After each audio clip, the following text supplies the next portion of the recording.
আসসালামু আলাইকুম রহমতুল্লাহ। আসলে আমার এই টমেটো বাগানে এর আগে হয়তো আপনারা দেখছেন অনেকেই। আমি নতুন পদ্ধতিতে টমেটো যেগুলা লাগাইছিলাম ওইগুলা আর সাধারণভাবে আমরা যেভাবে লাগাই, দেখেন এই যে শুধু গোড়া লাগাই দিছি, গোড়া থেকে টমেটো এরকম হয়েছে, হাইলা মাটিতে পড়ে গেছে, লতার মতো লেপ্টাই গেছে আর কি এটার মধ্যে। আর আমি যে একটা গাছে যে অর্ধেক পর্যন্ত ঘিরে দিয়েছিলাম, এটার মধ্যে পার্থক্যটা দেখেন। আর এটা মাশাআল্লাহ টমেটোগুলো অনেক অনেক বেশি হয়েছে আর কি। আর এটাও পড়ে গেছে কিন্তু অতটা না, কিন্তু টমেটোর সাইজ দেখেন অনেক বড়। ওটাও দিয়েছিলাম দেখেন,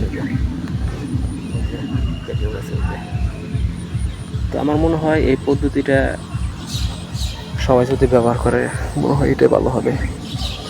আর আমি এখন মাছা করে দিতেছি টমেটোর জন্য, দেখি কি হয়, ভালো একটা ফলন পেতে পারি কিনা। আর এগুলো আমি কাঠিতে দাঁড়া করে দিতেছি, দেখি ইনশাল্লাহ সামনে কি ফলাফল পাই অবশ্যই আপনাদের জানাবো ইনশাল্লাহ। দেখি। আর এটা হাইব্রিড যে দুনিয়া, এটা আমি একটা রেখে দিছি, দেখি কেমন ফলন আসে। ভালো থাকবেন সবাই, আসসালামু আলাইকুম।